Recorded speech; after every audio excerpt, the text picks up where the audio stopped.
So before we move on, we covered two different formulas. Distance and cost. We know that distance is the same thing as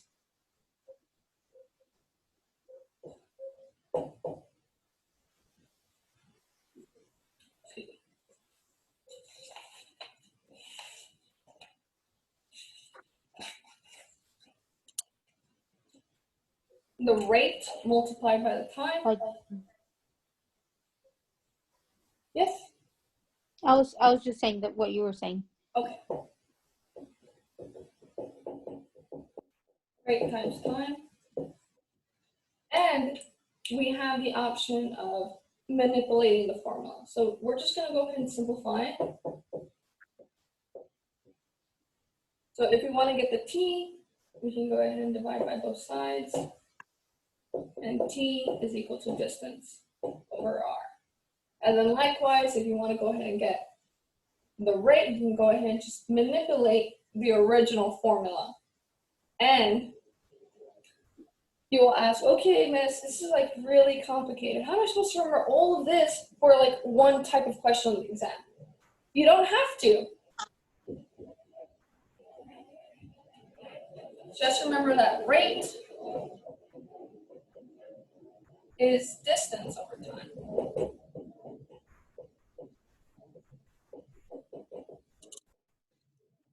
So if you're driving 55 miles per hour, that is your rate of travel. Miles, that's how much distance you can travel.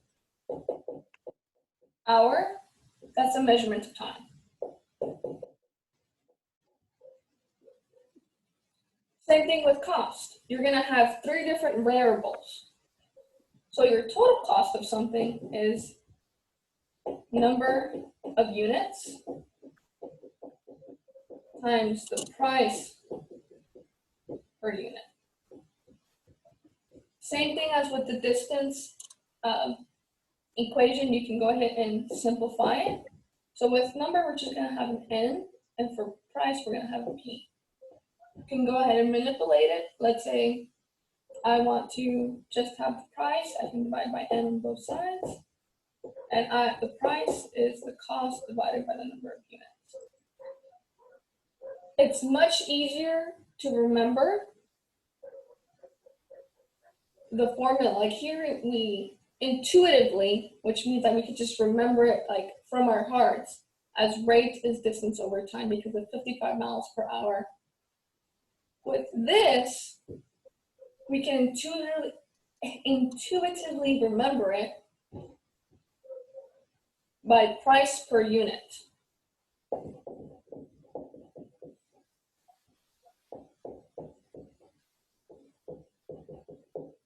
Because price means money, we know the cost. And the per unit is talking about the number of items that you can get. So that would be your number.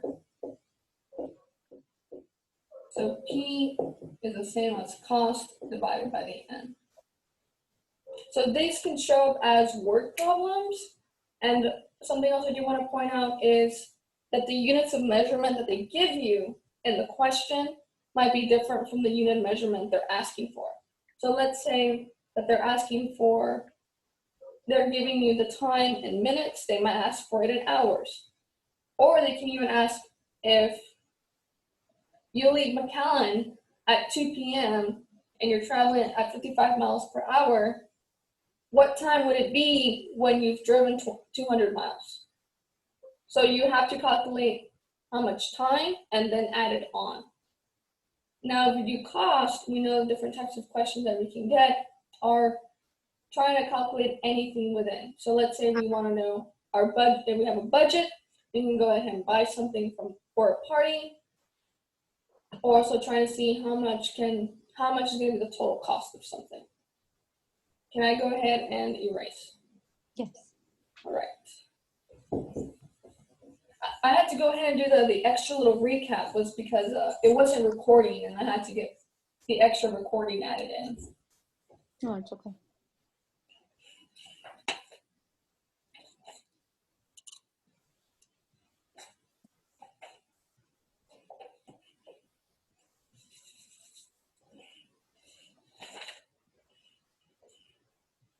we're going to be talking about decimals.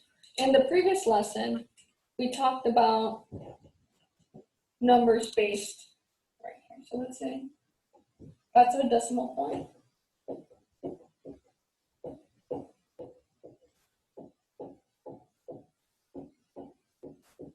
This is the ones place.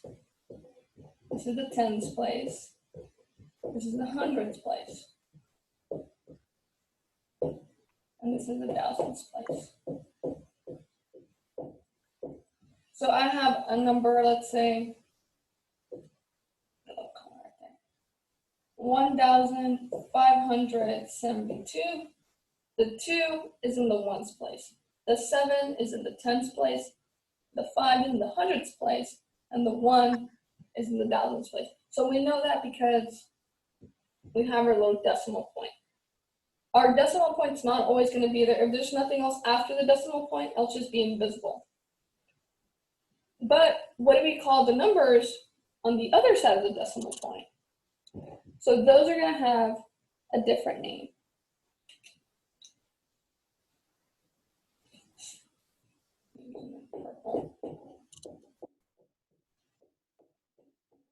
So these are called tenths. So these are the ones with the th, tenth. Next we have the hundredths.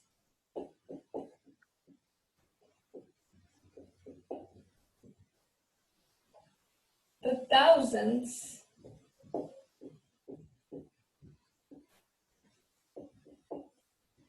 And it's just going to keep on going. The same, so in a way, it's kind of like a mirror, except that the ones place doesn't get mirrored over here. The ones is always going to stay on this side of the decimal point. And you're like, well, miss, I don't know if it's like left or right. Which one do I remember? A great way to remember it is it's the same thing on both sides except for the th. So I like to remember it as th being like when people talk in old-timey English, being very stuffy, like thou with, you with. I tend to think of decimal numbers as very stuffy numbers because they're harder to work with, and it's the same thing that English is kind of hard to understand. So that's one way that I kind of remember that when it has a th, it's when it's on the other side of the decimal. Okay, so can I go ahead and erase this? Yes. All right.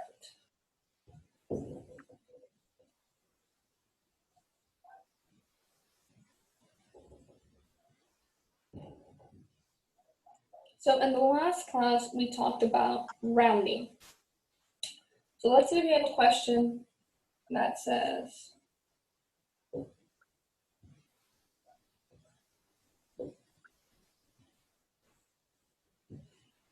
so let's say we have a question and ask, round to the nearest hundredths place. Okay, hundredths place is the third one. So we're talking about this. And it's asking, round here. So when we're rounding, it actually depends on the number beneath it. Like, how? Like, so you're telling me this place, but now I have to focus on this place. Why? You can never level, think of it this way, you can never level up if you're still stuck in the other level. So if we go back into our rules of rounding, we have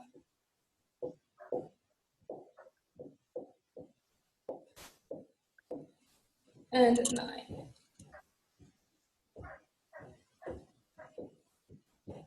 With these numbers, you can round up. So if this number, so we're focusing on the hundredths place, if the number right here is 5 or greater than, I can round up. But since it's not, I cannot round up. Mm-hmm. So let's say it was another number.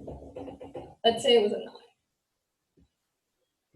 Okay, well this 9 would level up the 6. So this would be, if I rounded to the nearest hundredths place, it would become 2,700.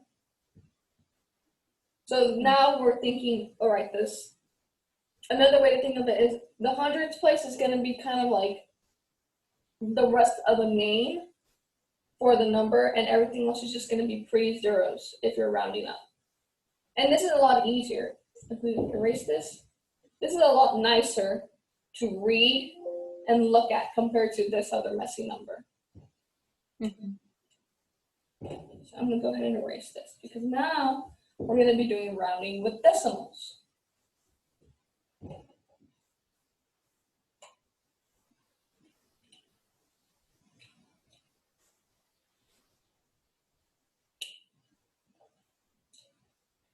Now we have number 3.62835. So let's say that we did a calculation and we came out with this odd number. And they're asking, round your answer to the nearest hundredths. Okay, so by hundreds, it's talking about the second number on this side. So we're going to be focusing on this one. And probably a question that asks you normally in the hundreds place is when you're dealing with money, because here in the United States, our numbers, our money system is based like on $5. But if we have cents, it's very nice because they fall there. You can use them with decimals. So $5.25. So whenever you go buy something at a restaurant or at the mall, you can buy something for $5.25, but you don't ever pay $5. That doesn't work in cents. So we don't deal with this. So we only worry in our money up to the hundredths place. So likewise with this answer, it was probably calculating how much you owe on something. So you're talking on the hundredths place, you're going to look at the number to the right.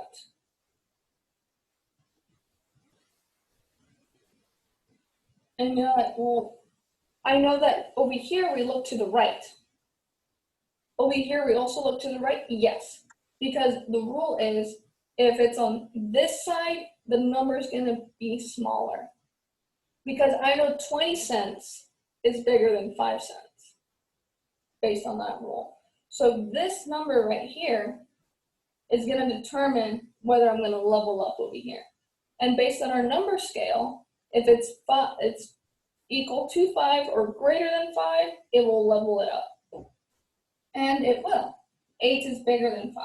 So it's going to be leveled up to a 3. 3.63.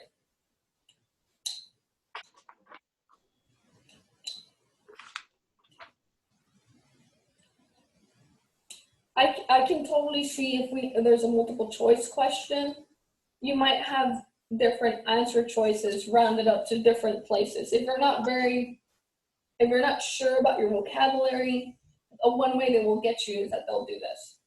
Their different answer choices will be 3.6, 3.628, 3.6284, and here they're just rounding from different places. Mm-hmm. Like, yes, they're all rounding, but you have to go back to the question, the hundredths place, and this is the one answer choice that would be correct. But if you're not so sure, just try to eliminate, and it will increase your chances. Okay, can I go ahead and erase? Yes. Any questions so far? No.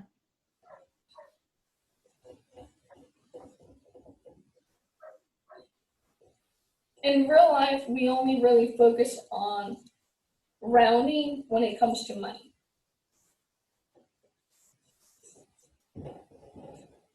Next, we're going to be talking about comparing and ordering decimals.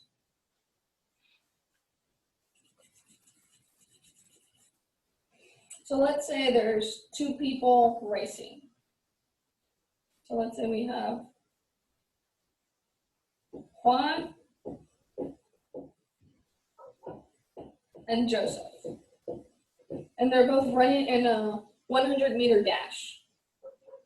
And someone records their times. So we have 45, and you have a little timer, a little stopwatch. And you record the time as 45.80 seconds.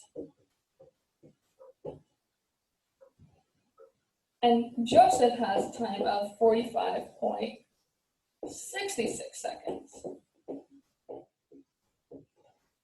Who is fastest?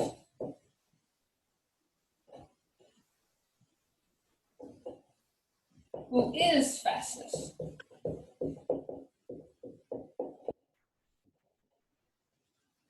So you know someone is faster when it takes them less time to do something.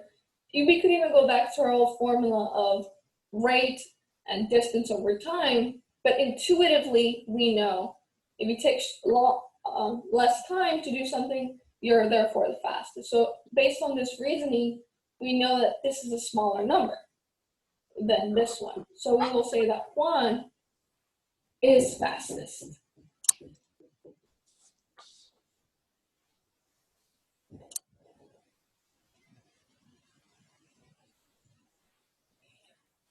But let's say I can't see how it could get much more difficult than this, other than if they were asking you with more people. So we have Mary.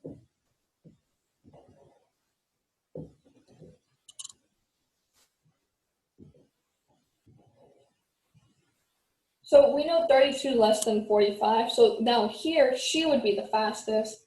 But for the sake of comparing and ordering with decimals, it's always best to line them up, especially when you have really large numbers like this.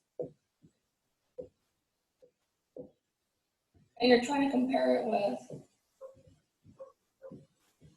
if you have them like jumbled up, you're not going to be able to like, this is the same, this is the same.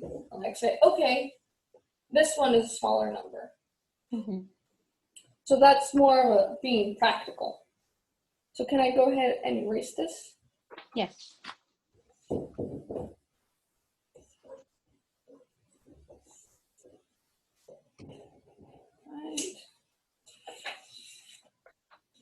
Right, now we're going to be dealing with addition and subtraction with our decimals. So right after this mini part of covering over decimal operations, we can go ahead and take a 10-minute break. Okay. We're going to be covering addition and subtraction.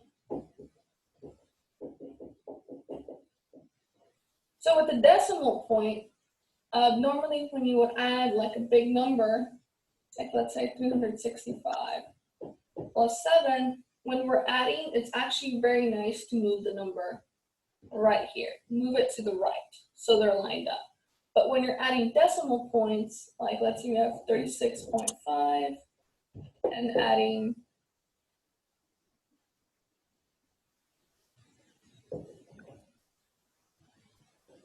3.789, you can't add like that. You have to line up the decimal points. Mm-hmm.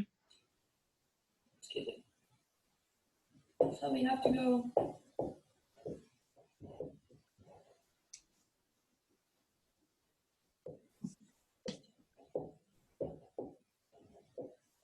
So we know that anything, we just will add zeros because those will just be placeholders to keep track of something. So nothing plus 9 plus nothing is the same thing. We just drop it down. We can go ahead and start adding as normal. So now this is 12. And there's nothing over here. It's a 0. So we just drop it down, but don't forget about that 4 over here.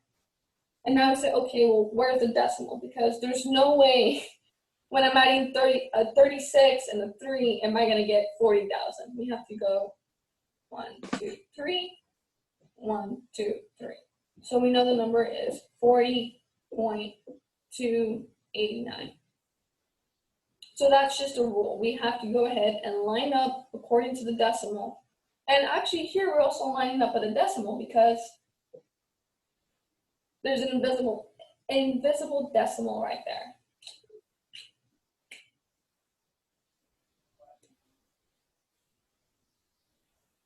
And with subtraction, it's the same principle. You have to go ahead and line them up.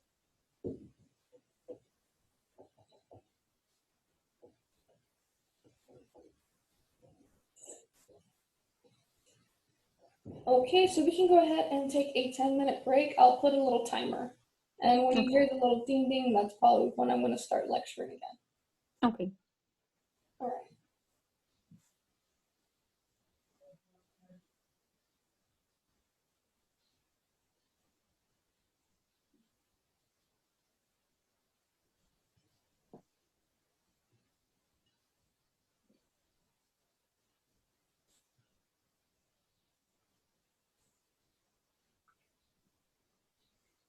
Oh, Let's see. So we did addition and subtraction with decimals. Now we're going to be getting into multiplication and division.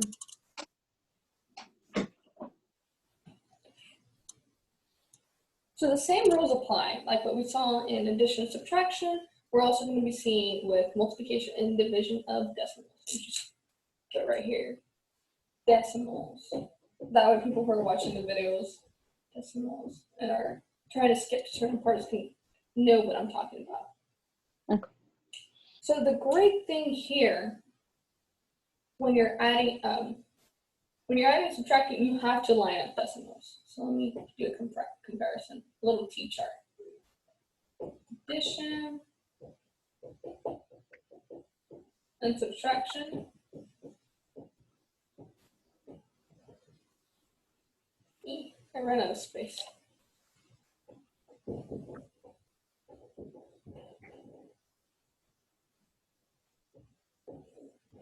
And then multiplication and division. And division.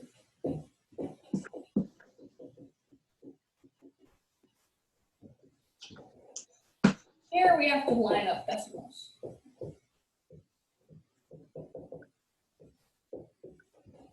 Here we don't have to.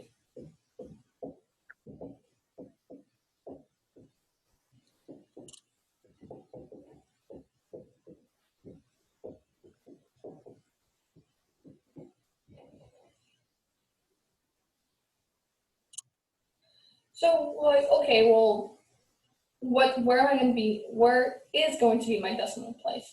So you calculate, and calculate is just more of a fancy word. You're just gonna like the number of decimal points that you're gonna be using, or like the place for your decimal point. So number of decimal places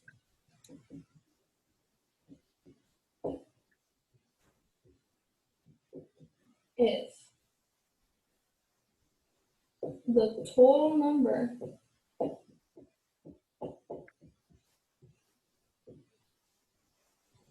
of decimal places that you're multiplying.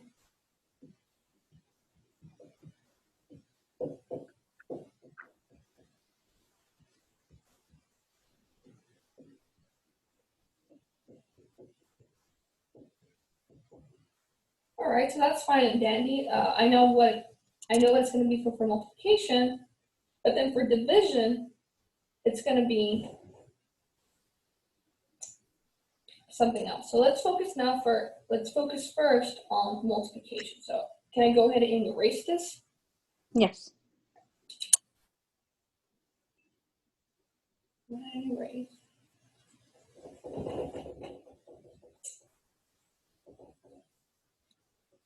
So with multiplication, this is the rule.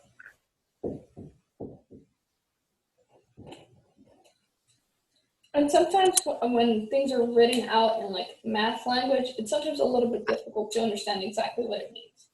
So let's say I am multiplying 1.5 times 3.25. I don't have to line them up because I'm just going to go ahead and add. Like, well, but this is multiplication, why are we adding? So we know here that we have 2 decimal places, 1, 2.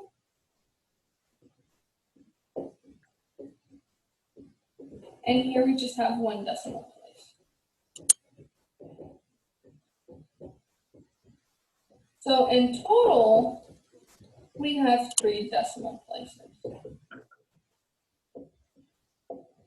So let's say that we get our answer. And I'm just using numbers because I'm trying to illustrate a point. Whatever number we get, we're going to use 3 decimal places. And that's where our decimal point's going to be. So let's say that we're multiplying 3 different numbers together, 3 different values. Let's say I have 3.25 times 1.5. And let's add 476.8. Here, I don't really care about where the decimal points are when I'm just using numbers. Here. So I have 1 decimal place. I have 2 decimal places. And I have another decimal place. 1 plus 2 plus 1, 4 decimal places. Let me just finish writing this out. So a total of 4 decimal places. 1, 2, 3, 4.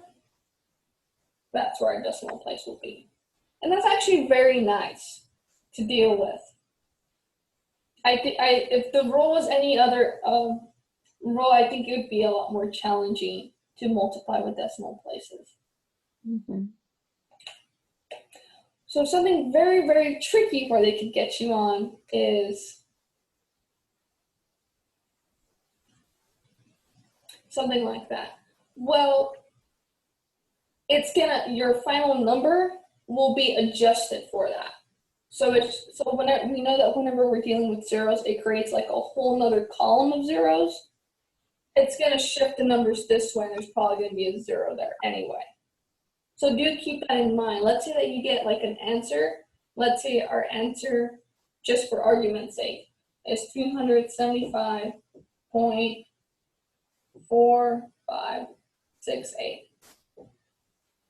Let's say in the answer choices, nothing really matches except for a number like this.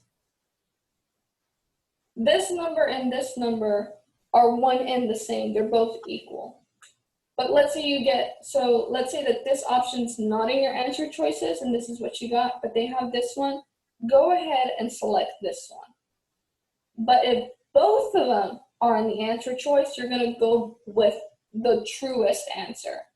Math is considered the most exact science, but math can be interpreted in different ways.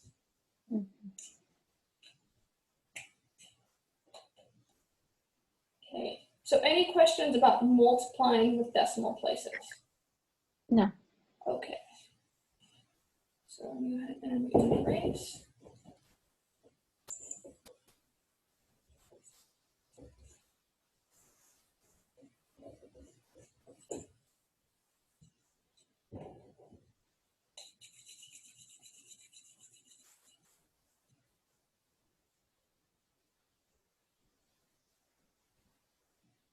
So when you're dividing, you do actually have to line them up in a certain way. So when we're dividing 2 numbers, so let's say I'm dividing 14.4 divided by 6. This is very difficult to solve for it like this, so we are going to put it inside of the little casita, the little house. So we are dividing 14.4 divided by 6. So there is a way to put the decimal point. So I am going to just line it up. So 6, how many times to go into 1? It doesn't fit, so I need to go on to the next number. So 6 goes into the number 14 2 times. So I'm going to line it up with the ones place over here. So 2 minus 12, we end up with 24. And we know that 6 times 4 is equal to 24. It fits in perfectly. We can just go ahead and subtract 24. It's equal to 0. We are done with our division. Let me go ahead and make that look like a 0. Like a 0. So our answer here is 2.4.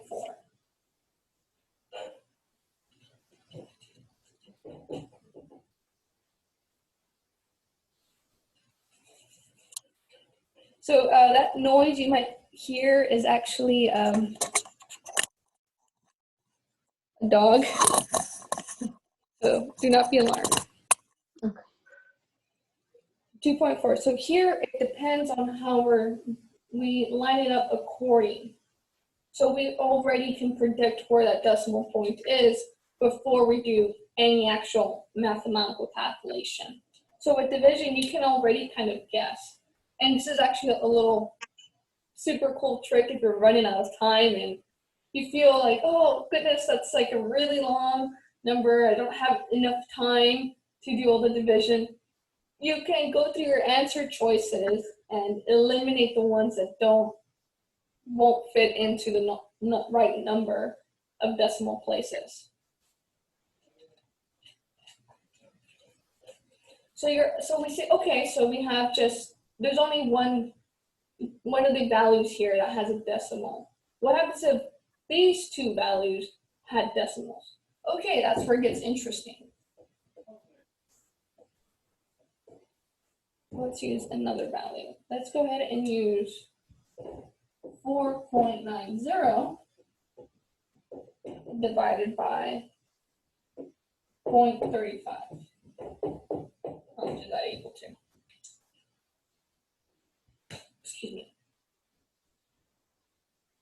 So how we're going to set this up is 0.35 divided by 4.90.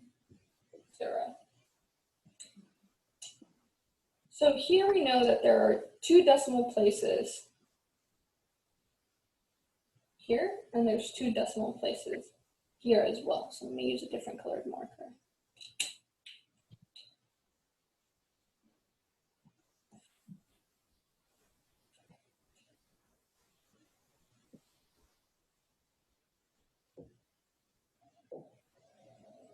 Okay, well, there's two decimal places. That's great.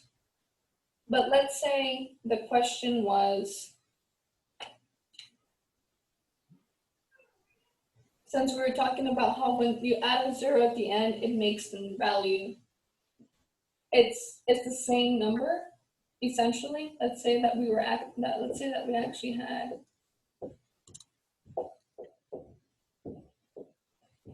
so this will fit very nicely when you're doing your division. But when you have this, it can get tricky.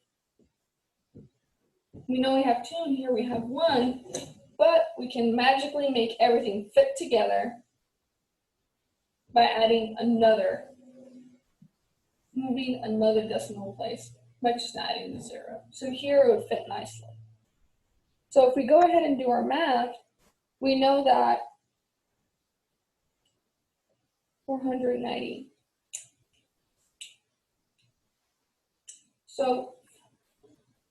So we're trying to actually go. So I'm going to go ahead and actually solve this.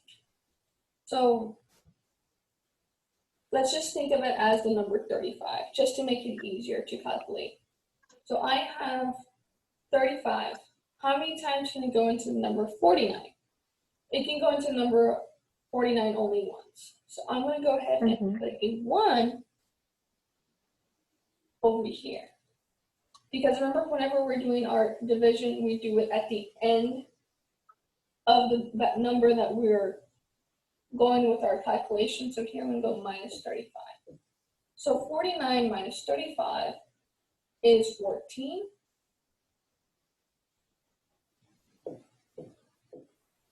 Well, the number 35 can't possibly fit into 14. It has to be a bigger number. So going with our rules of division, we're just going to go ahead and drop 0.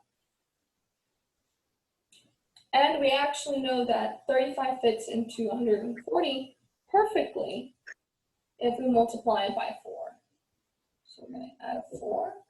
So 4 times 35 fits in perfectly, so we're going to get a 0. So we're done here.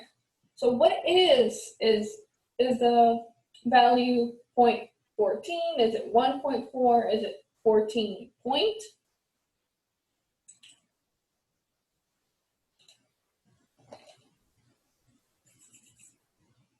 We will calculate it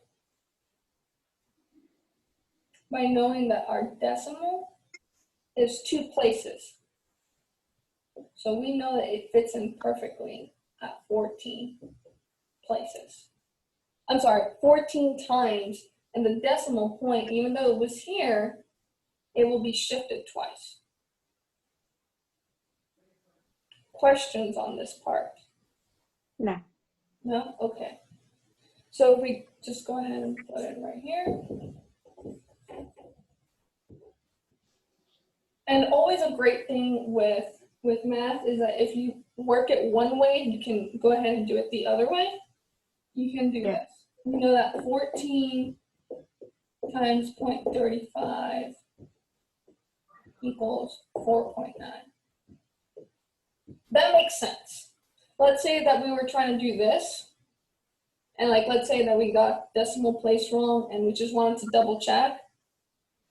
We know that there's no way that this can work out. So we checked our math to see if it makes sense.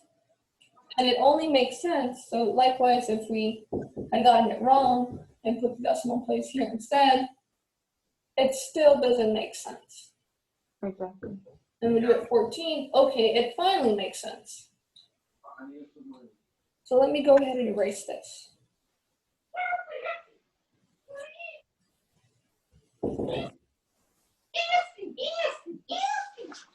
And another cool thing is, I know that some questions with division get like really long with lots of decimal points. When it's with multiple choice questions, you might only need to go halfway through the division, and you might actually see the answer already. Just go ahead and answer it. Answer it and move on, because you don't want to waste too much time on one question. With the high set exam, there's no penalty for a wrong answer. So it's more in your favor to guess than to just leave questions unanswered at the end. So if you already have like a good idea of what the answer is going to be, and there's nothing else that matches it so far into the question, just go ahead and answer it. You can come back to it later. Okay. Okay, so next we're going to be going into fractions. So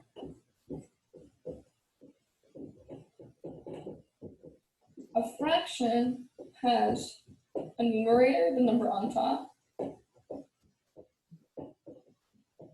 and a denominator.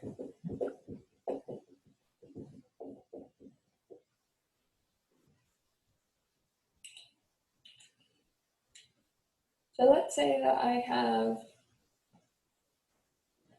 a pizza.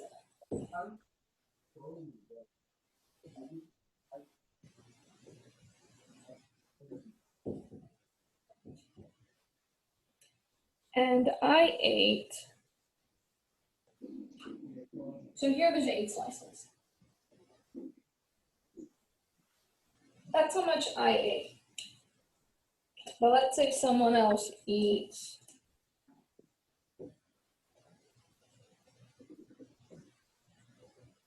that much, and then someone else eats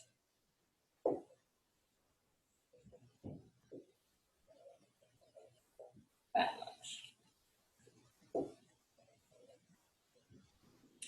So I ate 1 slice out of a total of 8 slices.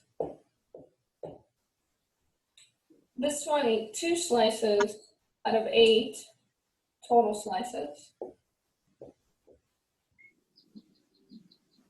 And then the person in red ate 3 slices out of 8. So with fractions, the denominator indicates how many have to be in the top before it changes into a whole number.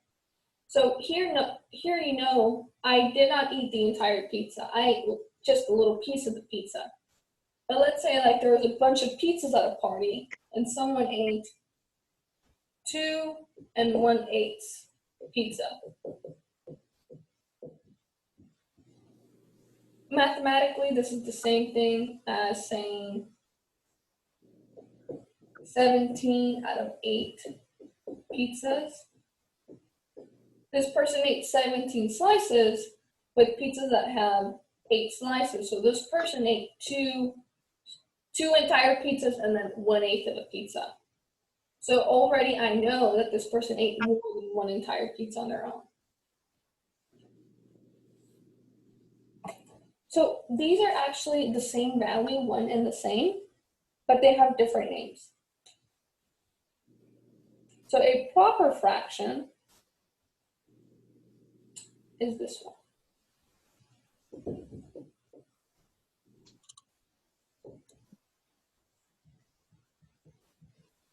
And this one is called the improper.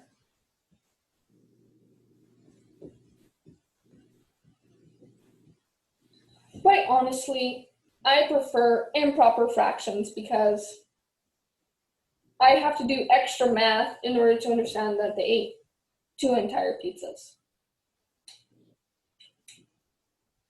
So in the question, it might ask you to go from improper fraction, proper fraction. It might ask you to do this calculation and then give me the answer in proper or improper fraction. So the question actually involves 2 different steps. Do the calculation, and it's also asking you kind of a vocabulary question. Which one would be improper or proper fraction? So we can go ahead and do this. So how do you go? Another name that they call an improper fraction is called a mixed fraction. And the way that you know it's mixed is because it's mixing whole numbers with fractions. Mm-hmm. Which term are you more familiar with, improper fraction or mixed? Improper fractions. Improper fraction, okay. But the word mixed kind of like makes more sense. Yes.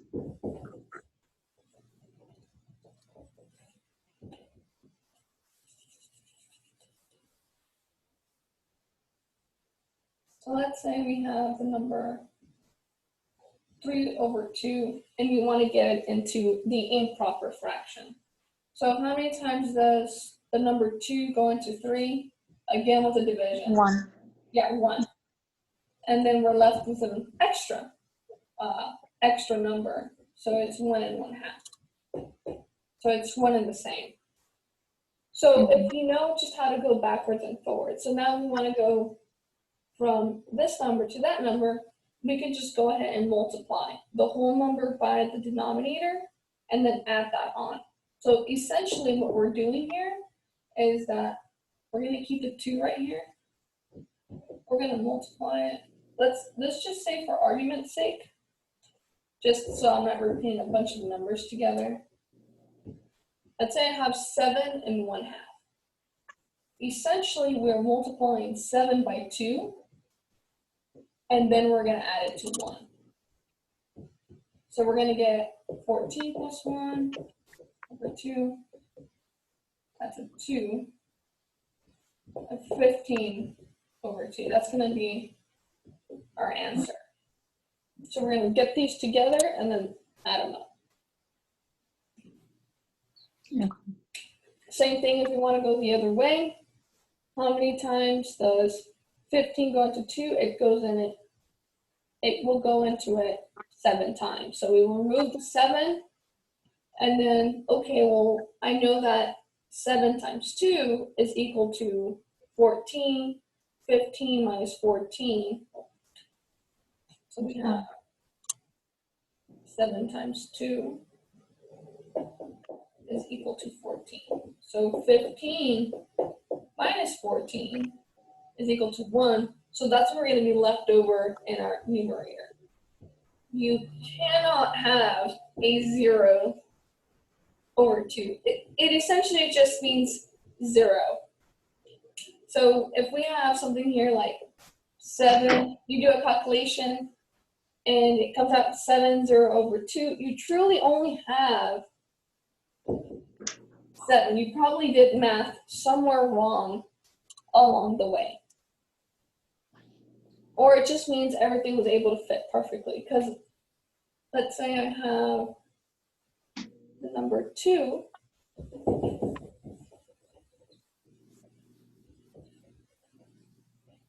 So going back to the pizza problem. Well, pizza's not a problem. Pizza's a solution.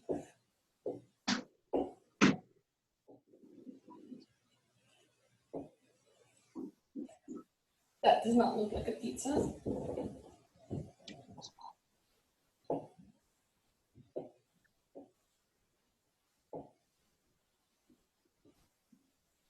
So let's say I have just the number 2. Let's say I ate 2 entire pizzas. I can go ahead and say I ate 2, 3, 4, 5, 6, 7, 8. So I know there's 8 slices. So I ate 8, 9, 10, 11, 12, 13, 14, 15, 16. So I ate 16 slices out of the 8 slice pizza. So I know 8 times 2 is equal to 16, and I'm left nothing with a numerator. It just tells me everything just fits nice and perfectly into a 2.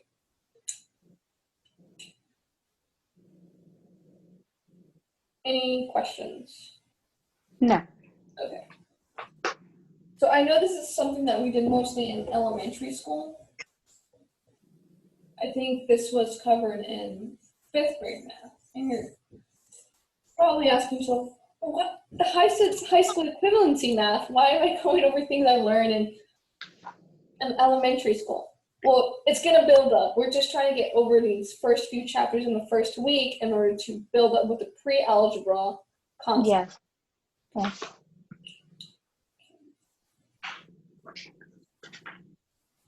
So let's do a word problem. So 15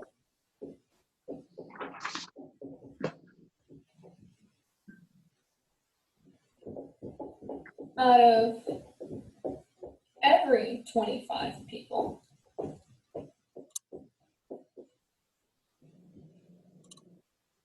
surveyed said they own a bicycle.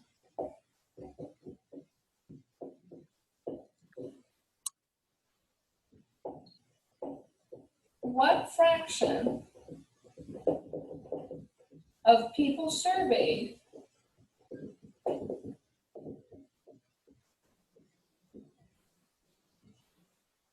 own a bicycle?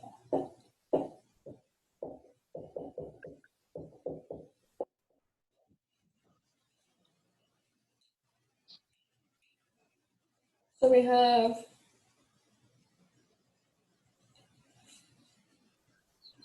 15 out of every 25 people. So that's how we set up the fraction. Mm-hmm. However, we can simplify this fraction, and the rule in math is they always want you to simplify. Since all of these have a common multiple of 5, I can go ahead and just divide by 5.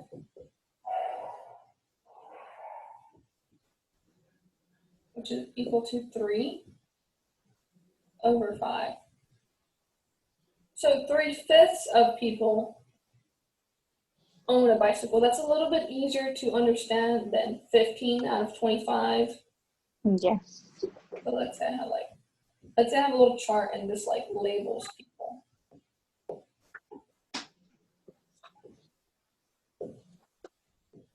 conceptually, I know like this much people out of my little scale own a bicycle compared to if I try to visualize like 25 little equal little spaces and then like shading it all in. It's a little hard conceptually. So since this this value cannot be written as a mixed fraction because we don't have more than 25 people. Unless we said 100 out of every 25 people, conceptually it doesn't make sense because how could you survey more people than what you did survey? So sometimes you do have to look into the question. They will mess with you, especially if you're second guessing yourself. They might try to say like throw in a whole number. But if you're strong in your math, you can just, let's say that they throw in whole numbers or mixed fractions with the answer choices here, you could just go ahead and eliminate them. It'll be a lot easier. Okay.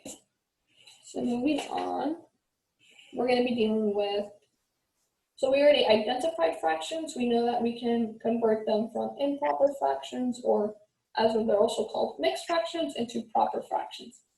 Now we're going to be talking about the operations. So with everything that we're doing, like with the decimals and with the fractions, we're going to be going over the operations. And this is going to become more important when we're dealing with the pre-algebra, specifically with the order of operations.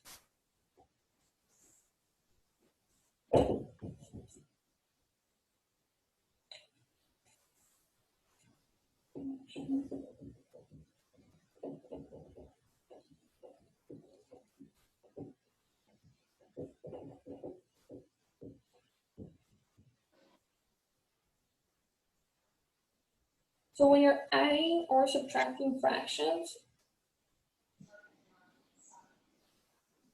so when adding, let me just write it out in words. When adding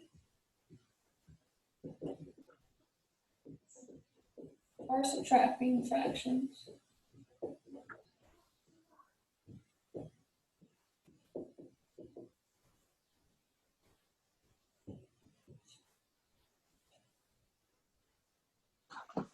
a common denominator.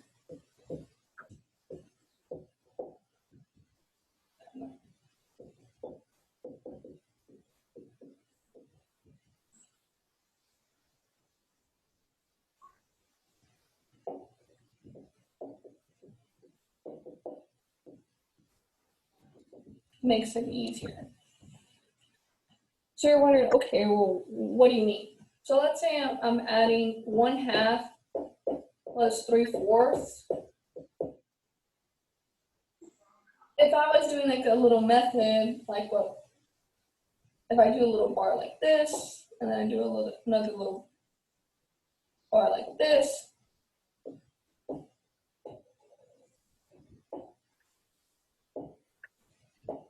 okay, so this is 1/2, and this is 3/4. This is gonna be, we're gonna have to go ahead and add it, but since they have different denominators, it's gonna be kind of tricky. So we can actually change this into 1/2 plus,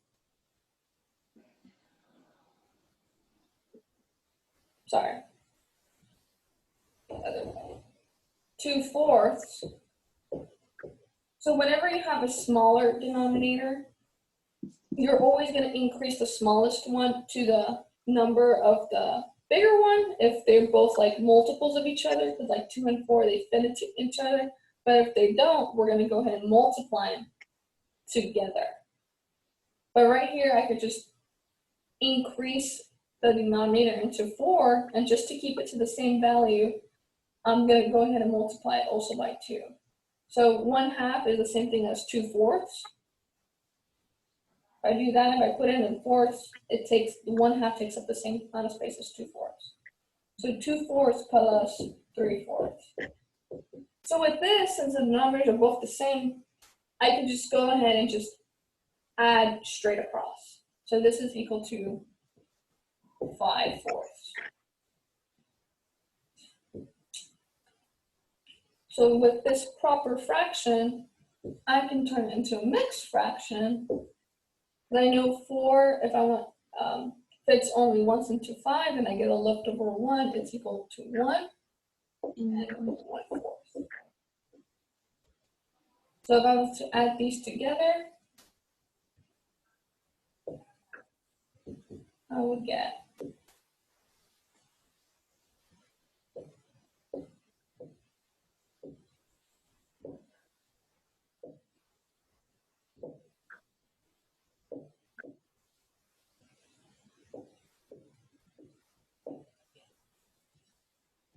1 and 1/4. So that would make it a lot easier. Go ahead and just move the camera back a bit so you can see the bottom of the screen.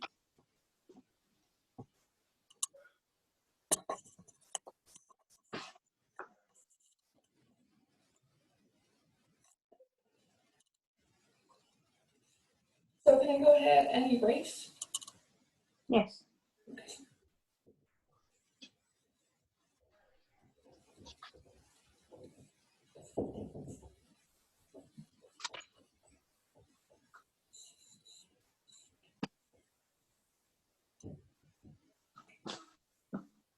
So we talked about the common denominator.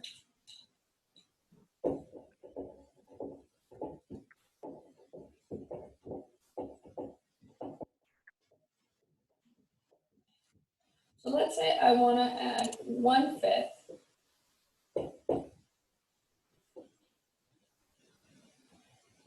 and 1/3 together. Well, 3 doesn't fit into 5, so I can't like increase just the denominator on this side without having to increase this one. Now here I have to, the easiest way is to multiply them by each other. Like, okay, how do I do that? So we have 3 on this side, multiplying it like this. So here we're just going to be multiplying it straight across. And I understand this is very unusual. Like with the other section, whenever we're multiplying decimals, we're adding decimal places, and then here when we're adding fractions, we're multiplying. This is why we're reviewing this, because this can sometimes be forgotten if not used. So here we have the 1/3. So on this side, I should multiply the 3 over here. Over here, the 5 needs to be on the same terms with 3, so I need to multiply by 5 over here. So if we rewrite this, this becomes the same thing as 3 times 1 is 3, 3 times 5 is 15. So then we add it to 1 times 5 is 5, 3 times 5 is 15.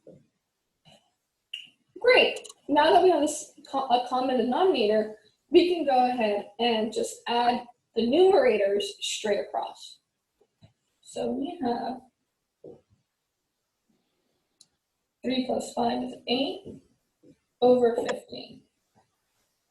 And that is our answer. This answer cannot be simplified further. And that would be our common denominator. Any questions? No. Okay.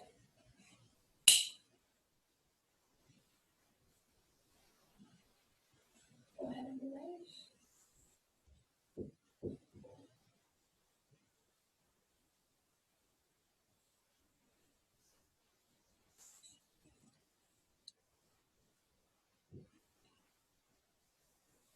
So now we're going to deal with subtraction. With subtraction, you also need a common denominator. So let's say I have 4 and 1/16. And I'm going to subtract that by 1 and 3/8.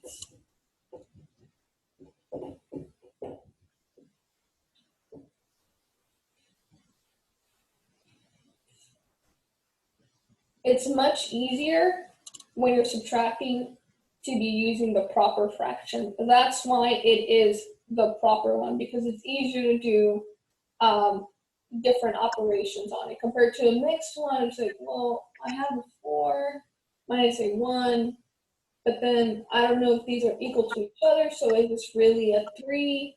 It ends up becoming just much more complicated. So we're just going to convert this into a proper fraction. So let's go ahead and multiply this. So 4 times 16, 16 times 4, 12, 1,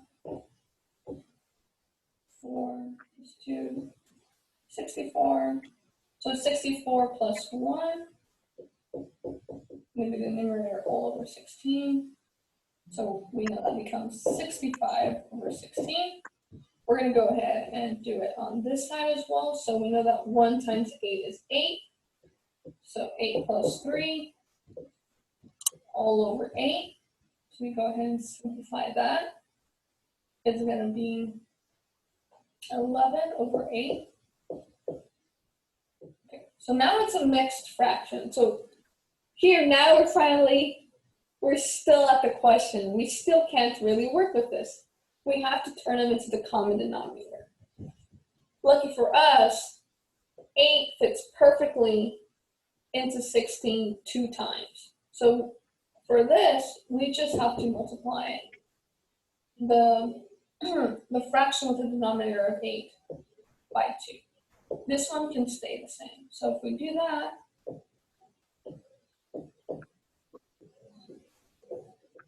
11 by 2, 11 times 2 is 22. So really, it becomes this. Like, yay, that's a whole lot of work when really we're only trying to do this.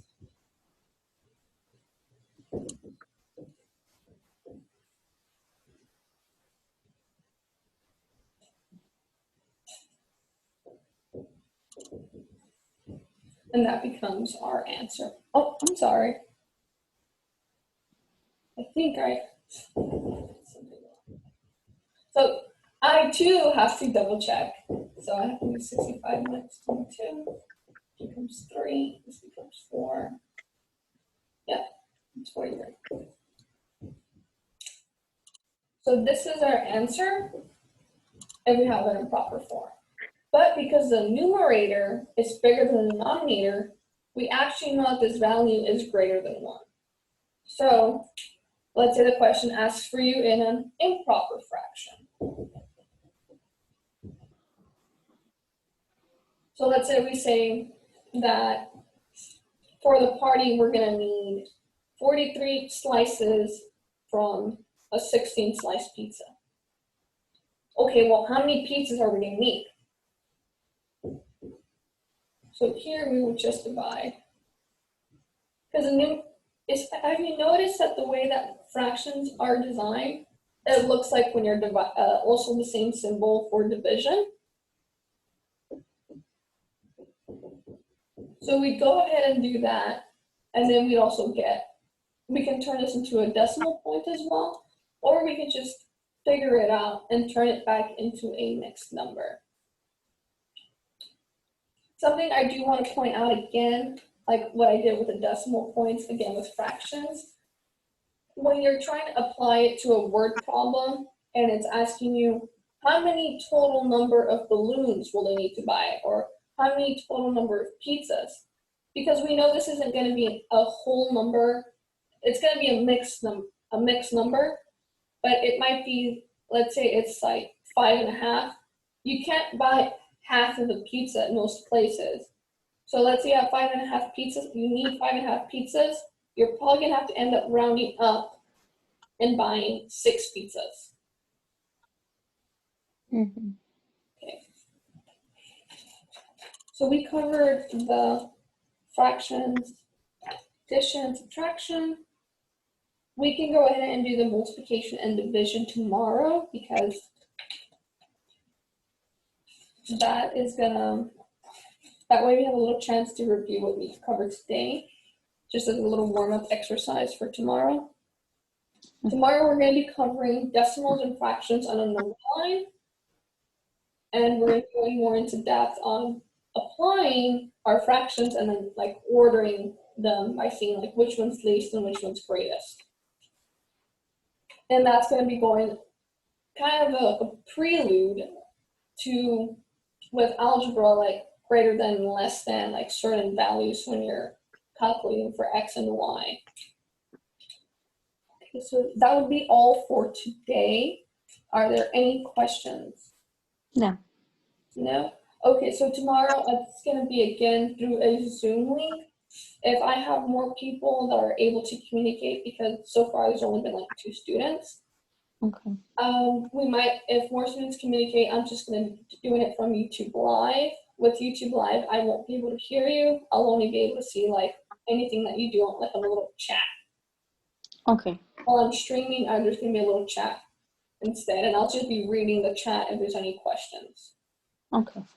All right, sounds good. I'll see you tomorrow at 6 o'clock. Thank you. Appreciate it. Bye-bye.